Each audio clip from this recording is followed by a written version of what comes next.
Раніше війну і тероризм ми сприймали як окремі явища, але зараз живемо в епоху, коли вони об'єднуються. Як із цим боротись, сьогодні поговоримо. У випуску ви дізнаєтесь, для кого з терористів наша держава стала ворогом, яку зброю українська армія отримала цього місяця, чим нові військові чоботи відрізняються від старих, скільки мільярдів Великобританія витратить на зброю, та де, окрім Сирії, падали військові борти цього тижня. 20 років поспіль український солдат мирився з тим, що військові чоботи незручні, натирають ноги, парять влітку і не гріють взимку. Так би воно і було, якби не агресія Росії. Щоб створити взуття, у якому можна воювати, групі волонтерів при Міноборони знадобилось лише кілька місяців. Армійське взуття для наших вояків давно потребувало модернізації. Старі черевики стали невдалою копією берців американської армії. То було взуття минулого століття. І за якістю підошви та її протектора, і за стійкістю матеріалу, з якого його виготовляли. Вот этот рисунок подошвы был на самом деле сделан для тропиков, то есть для глинистого грунта, который у нас практически не встречается. Естественно, верх ботинок. Еще раз говорю, это однослойная кожа, кожа низкого качества. Проблемы все с этим связаны, что это устаревший ботинок на сегодняшний момент практически никем не используется. Но мы его носили, потому что он, наверное, был дешевый. Саме тому у 2015 році українську армію почали забезпечувати демісезонними берцями з нубуку на мембранній підкладці та злиттєвим методом кріплення підошви. Таке взуття є найбільш придатним для середніх широт, у яких і діє українська армія. Если мы ставим ботинки сушиться, то ботинки из нубука гораздо быстрее высохнут, нежели гладкая кожа. Опять же, почему? Потому что верхний слой залит краской. Естественно, испарение проходит через него гораздо хуже. Следующий момент. Нубуковые ботинки меньше царапаются и требуют меньшего ухода, нежели ботинки из гладко крашеной кожи. И в-третьих, что важно, допустим, при эксплуатации летом, вентиляционные свойства нубука гораздо выше, чем гладкокрашенной кожи. Опять же, почему? Из-за краски, из-за методов обработки. Для виготовлення українських демісезонних берців йде нубук завтовшки 2 мм. Це натовський стандарт. Як підкладку використано спеціальну мембрану, яка не пропускає вологу. Коли боєць ступає, між мембраною і шкірою формується потік повітря. Завдяки цьому взуття вентилюється. Така структура дозволяє використовувати демпферні прокладки, які підвищують комфортність. Малюнок протектора нових армійських черевиків розроблений спеціально для нашої місцевості. Водонепроникність шкіри, не менше 180 хвилин, проколостійкість, кевларова стілька, яка запобігає проникненню острих предметів через підошву до ноги. Таке взуття може забезпечити тільки нітрильна гума. Воно виконує всі захисні властивості на сковзання, на морозостійкість, на велику температуру, на стирання, але за счет проміжного слою шару поліуретану дає легкість взуттю, амортизаційні свойства дає.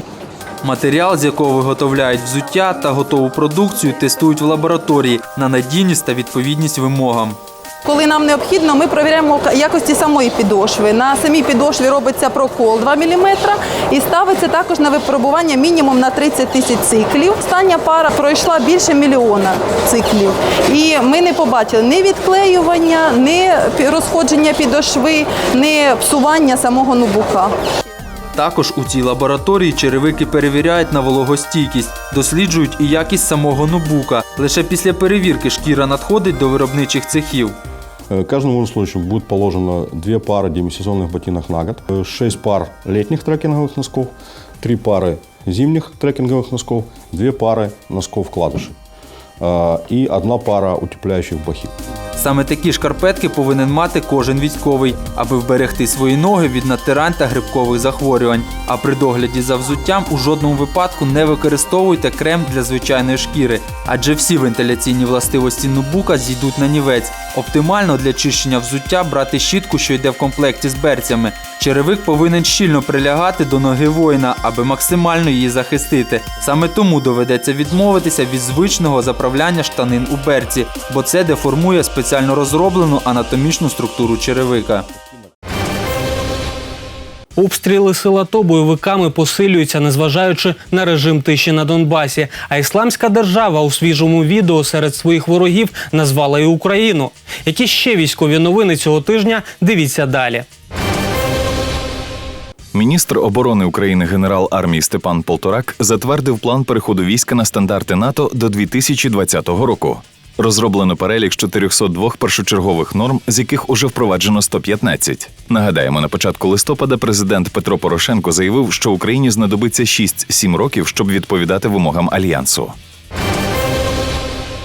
За останній місяць українська армія отримала 3 модернізовані літаки, 4 танки, 107 одиниць автотехніки, 200 керованих протитанкових ракет, також радіотехнічні засоби, інженерне озброєння та навігаційне обладнання. Лише за цей тиждень відремонтовано 402 одиниці озброєння та військової техніки.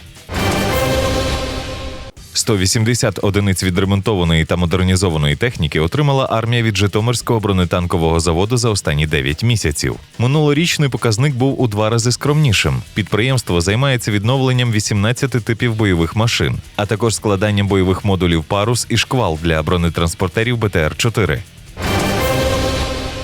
У «Мотор Січ» взялися за створення нового вертольота МСБ-6 «Отаман» на базі багатоцільового Б-3. У радянській розробці мають замінити кабіну, двигуни, редуктор, лопаті, озброєння та інше обладнання. Важитиме машина приблизно 7 тонн, матиме бойове навантаження 3-4 тонни та прийме на борт 12 десантників. Норвезька компанія NFM Group подала до суду на Україну за порушення авторських прав. Мовляв, піксельний малюнок, який ще називають глетейкою, повторює їх розробку. У 2012-му норвежці вели перемовини з екс-міністром Лебедєвим щодо будівництва заводу в Україні. Незадоволені обсягами потреб нашої армії, вони поїхали, залишивши комплект. За час АТО українські військові отримали майже 100 тисяч таких костюмів. У Петербурзі налагоджено серійний випуск бронежилетів для службових собак. Вони захищають не лише від палиць, каміння, а й ножів, осколків та куль. Лінійка екіпірування – 6 моделей від 0 до 2 балістичного класу захисту. Найбільш захищений витримає кулю від пістолета Макарова і ТТ.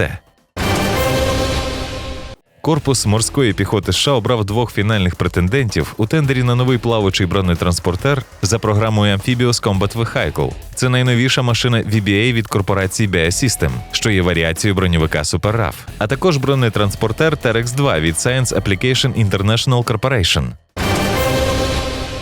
Новий іранський есмінець «Саханд» буде спущено на воду до березня наступного року. Це вдосконалений варіант військового корабля «Джамаран». Судно має більш досконалі технічні параметри та оперативні можливості. Його озброєно 76-мм гарматою «Фаджр-27» та 2 установками протикорабельних ракет.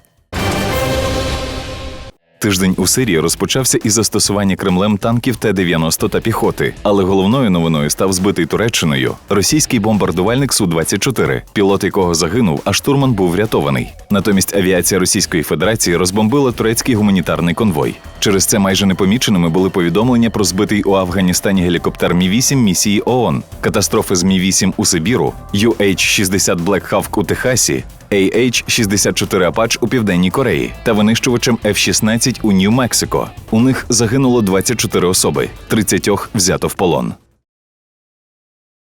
$270 мільярдів у наступні 10 років Великобританія витратить на військову техніку. Про це заявив прем'єр-міністр Девід Кемерон.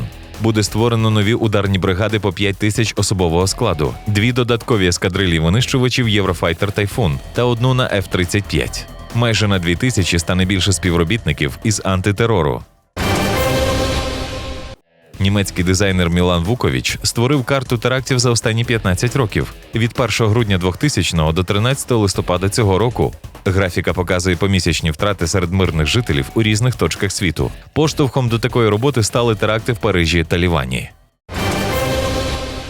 Чорна п'ятниця 13 листопада у Парижі дала європейцям зрозуміти, що тероризм не має кордонів. Якою б ідеальною не була правоохоронна система окремої держави, необхідно об'єднувати зусилля силовиків Євросоюзу.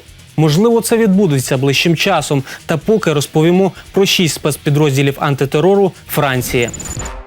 ДНАТ – дивізіон боротьби з тероризмом, входить до складу Національної поліції Франції та працює за напрямом антитерору з 9 вересня 1986 року. ДНАТ виявляє незаконні збройні формування та перекривають фінансування таких організацій. Координує діяльність судової поліції у сфері локалізації та затримання осіб, налаштованих здійснити теракт на території країни. До складу підрозділу входять 2 дослідницьких відділи які спеціалізуються на боротьбі з міжнародним тероризмом та сепаратизмом. ГІГН – елітна антитерористична група втручань французької жандармерії, є підрозділом Збройних сил. Її завдання – антитерористична діяльність, знешкодження злочинців, звільнення заручників та придушення бунтів у тюрмах. Поштовхом до створення ГІГН 1 березня 1974 року став теракт на Мюнхенській Олімпіаді.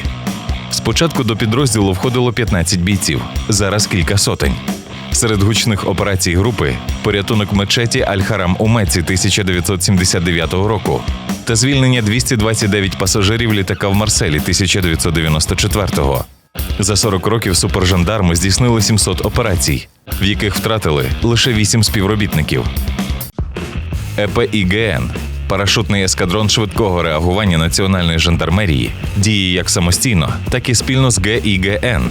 Був створений 1 січня 1971 року для виконання завдання у складі 11-ї повітряно-десантної дивізії за межами Франції.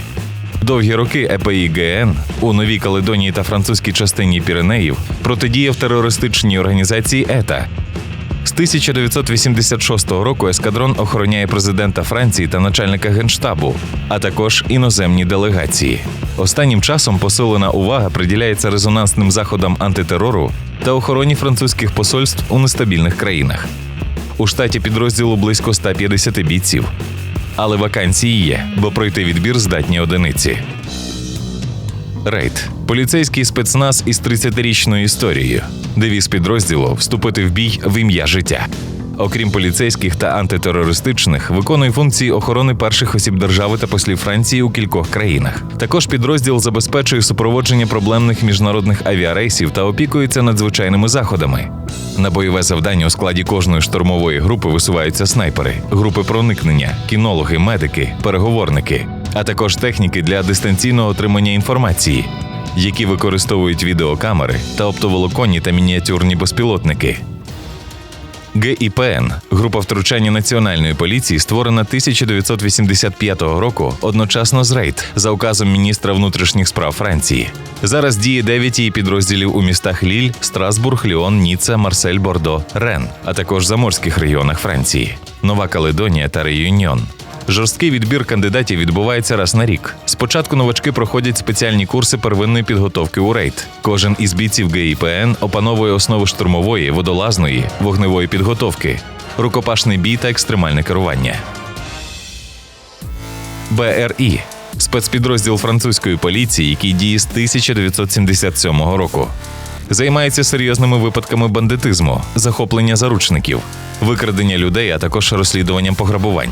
Оперативники вистежують потенційного правопорушника, поки не затримують під час вчинення злочину. Відбір до підрозділу дуже жорсткий. Приймають лише поліцейських із 5-річним стажем.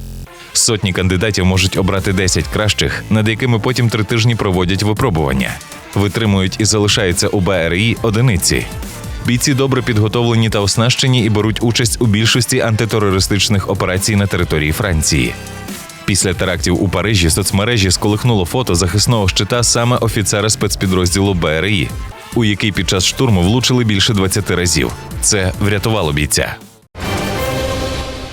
Наступного тижня ми оголосимо переможців конкурсу дитячого малюнка до Дня Збройних сил України. Ваша дитина ще може взяти в ньому участь, адже роботи приймаються до 2 грудня за цією електронною адресою. Умови конкурсу шукайте в інтернеті. На все добре.